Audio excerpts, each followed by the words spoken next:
ప్రాణాంతక వ్యాధుల బారిన పడకుండా దోమల వ్యాప్తిని అరికట్టాలని అలాగే పరిసరాలు పరిశుభ్రంగా ఉంచుకోవాలని డిఎంహెచ్ఓ డాక్టర్ బి మీనాక్షి అన్నారు. ప్రపంచ దోమల నివారణ దినోత్సవం సందర్భంగా శ్రీకాకుళం జిల్లా వైద్య ఆరోగ్య శాఖ కార్యాలయంలో వైద్య ఆరోగ్య శాఖ అధికారిని మీనాక్షి జెండా ఊపి ర్యాలీ ప్రారంభించారు.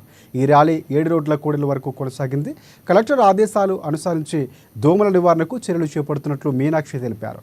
దోమరహిత గ్రామం, జిల్లా, రాష్ట్రం, దేశంగా తీర్చిదిద్దేలా ప్రతి ఒక్కరూ సహకరించాలని పిలుపునిచ్చారు.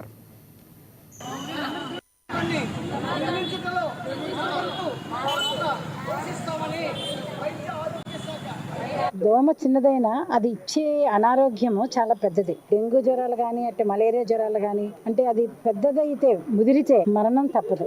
సో అలాంటి చిన్న దోమ అయినా సరే అంత ప్రాబ్లమ్స్ ఇస్తుంది. కాబట్టి మనం ఈ మస్కిటోస్ ని కంప్లీట్ గా నివారించాలి. సో మలేరియా దోమ రహిత దేశంగా, జిల్లాగా, రాష్ట్రంగా మనం ఉండాలనే మనం ప్రయత్నం చేస్తున్నాం. సెన్సస్ చూస్తే గత సంవత్సరంకి చూస్తే డెంగ్యూ జ్వరాలు మనం కొంచెం అరికట్టగలుగుతున్నాం, కానీ మలేరియా మాత్రం పెరుగుతూ ఉంది. గత సంవత్సరంతో పోలిస్తే ఈ సంవత్సరం మలేరియా కేసులు కూడా బాగానే పెరిగాయి.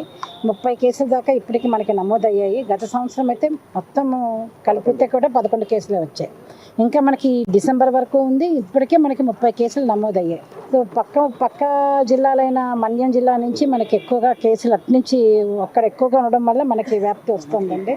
దానికి నివారణ చర్యలు అన్నీ మనం తీసుకుంటున్నాం. మన డిస్ట్రిక్ట్ మలేరియా ఆఫీసర్ నుంచి ద్వారా మనకు అన్ని రకాలుగా అందవలసిన సేవలన్నీ కూడా మనం జిల్లా ప్రజలకు అందరికీ అందజేస్తున్నాము.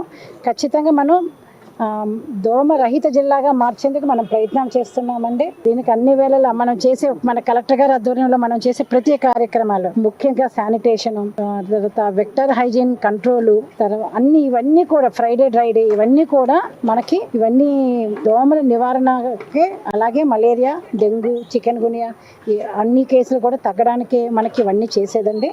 ఈ కార్యక్రమాల ద్వారా ఖచ్చితంగా మేము విధాల ఈ నివారణకి అంటే మలేరియా, డెంగ్యూ నివారణకి కృషి చేస్తామని ఈరోజు